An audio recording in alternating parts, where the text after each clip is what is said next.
Oi pessoal, meu nome é Daniel, este é o canal Literatura e Eu, e hoje nós vamos conversar sobre O Senhor Irineu, o meu primeiro livro, publicado pela primeira vez em 2011.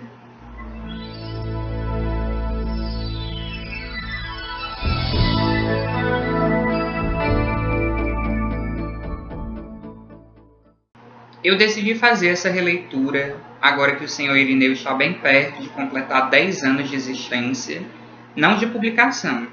O que eu quero dizer é que há quase 10 anos, em julho de 2008, para ser mais exato, estava eu concluindo a escrita desse meu primeiro romance. E achei um momento bastante oportuno para essa releitura, agora com uma outra visão, com outra maturidade. Foi uma experiência que eu estava precisando muito mesmo. E eu queria muito também fazer um vídeo contando para vocês um pouquinho dessa experiência aqui. E logo no prefácio do Senhor Irineu, eu já revelo como que surgiu a ideia do romance. E essa era a primeira coisa que eu queria comentar aqui também. No prefácio eu conto que, quando eu era criança, eu costumava acompanhar o meu pai quando ele ia ao banco, e foi lá que eu conheci o Senhor Irineu, que era o gerente, um senhor de idade, que certa vez me fez uma pergunta que me deixou bastante intrigado. Ele me perguntou o que eu queria ser quando eu crescesse. E, claro, eu não sabia o que responder, eu ainda não sabia que profissão um dia eu teria. Mas eu disse para ele que eu tinha um grande sonho, que independente da profissão que eu um dia fosse escolher, eu desejava ser escritor. Isso porque eu já era um pequeno leitor naquele tempo. Eu gostava muito de livros infanto-juvenis, de Pedro Bandeira principalmente, e achava muito bonito aquilo, tinha muita vontade de escrever histórias. Inclusive naquela época eu já rabiscava os meus primeiros escritos, geralmente versões dos livros que eu mais gostava. E o Senhor Irineu meio que achou que aquela minha escolha, aquele meu sonho não era muito conveniente. Ele disse que era algo que eu deveria pensar muito, porque ser escritor não podia garantir o meu sustento, não era exatamente uma profissão, e que aquilo não dava dinheiro, que eu pensasse, portanto, em outra coisa. E talvez por um entusiasmo infantil, não sei o que me deu, eu acabei dizendo para ele que eu com certeza um dia seria um escritor e que se um dia eu chegasse a publicar um livro, eu ia colocar o nome dele no título. Olha só. E aí, eu disse aquilo apenas por dizer, claro, né? Mas aquela ideia permaneceu comigo durante um bom tempo. E quando eu me resolvi seriamente a escrever o meu primeiro romance, não é que eu decidi mesmo colocar o dito nome? E no pré-lançamento desta obra, aqui em Massapê, quem era que estava na primeira fila me assistindo? Sim, o próprio Senhor Irineu. E vale lembrar que essa publicação só foi possível graças a um edital lançado em 2010 pela Secretaria da Cultura do Estado do Ceará. Eu inscrevi o Senhor Irineu nesse edital e, para minha surpresa, não é que ele foi contemplado para publicação, porque ele recebeu o prêmio Jader de Carvalho, o que para mim foi assim uma grande vitória pessoal. Mas vamos agora conhecer um pouquinho aqui da história. O Senhor Irineu é um romance de 16 capítulos que contém na realidade duas narrativas. Isso porque a história que é contada nos capítulos ímpares é diferente da que é narrada nos capítulos pares, de maneira que à primeira vista podem parecer duas histórias independentes. Mas à medida que a leitura vai fluindo, o leitor vai relacionando cada vez mais uma com a outra. E o elo mais significativo entre essas duas histórias é o protagonista Irineu, que na narrativa 1 é um jovem médico muito simpático, de 25 anos, e na narrativa 2 é um velho rabugento com mais de 80. Na narrativa 1, que se passa na década de 40, esse jovem médico Irineu vai se apaixonar pela Fernanda, uma jovem muito bela, que infelizmente já está comprometida com outro homem, mas na realidade Fernanda não corresponde ao seu noivo. Se ela selou um compromisso com ele, foi mais por uma questão de conveniências e principalmente pela forte influência da sua mãe.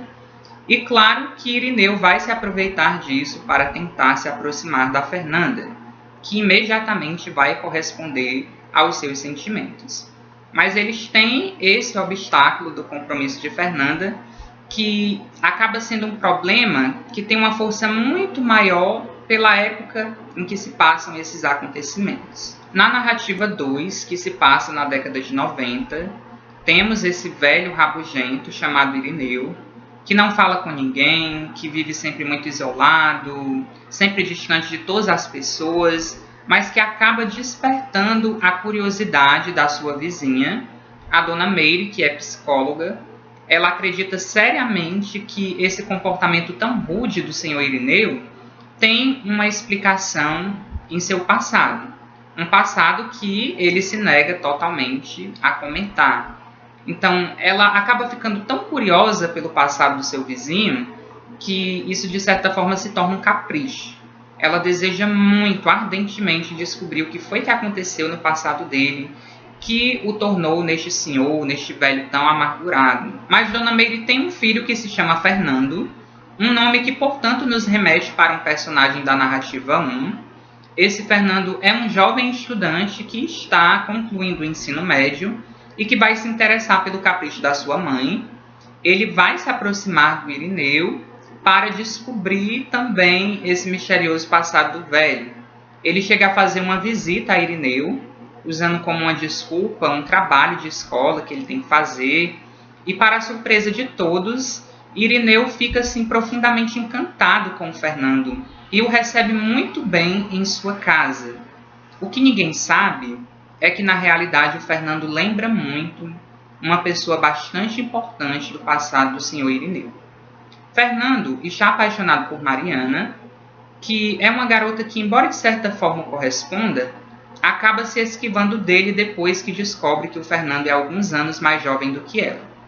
Isso porque a Mariana não acredita que poderá ter futuro um relacionamento com um homem mais jovem. E claro que o Fernando vai ficar muito magoado com essa rejeição.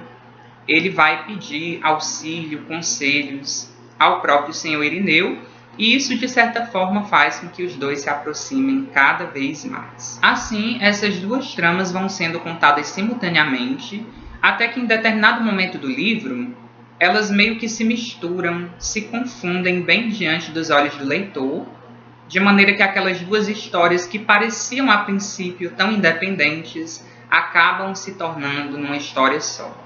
A conclusão que eu tirei dessa minha última leitura que eu fiz do senhor Irineu é que eu mudei muito nesses últimos 10 anos. E não é que eu tenha deixado de gostar de literatura romântica, não é isso. O caso é que naquela época eu não tinha nenhuma preocupação estética em relação à minha escrita, ao meu estilo literário. Eu escrevia puramente por entretenimento, meu e do leitor. E hoje não. Embora eu continue sendo um grande defensor da literatura de entretenimento, eu acredito muito que é possível você unir o belo ao lúdico. E é isso que, de certa forma, eu venho tentando fazer na literatura que eu produzo atualmente. Mas a verdade é que eu sempre encarei o senhor Irineu como um livro infanto-juvenil. E, enquanto literatura infanto-juvenil, eu acredito que ele seja um bom romance. Mas, independente de rótulos ou de qualquer defeito que essa obra possa ter, eu sou um eterno apaixonado dessa história, porque, mais do que importante, ela é muito especial para mim.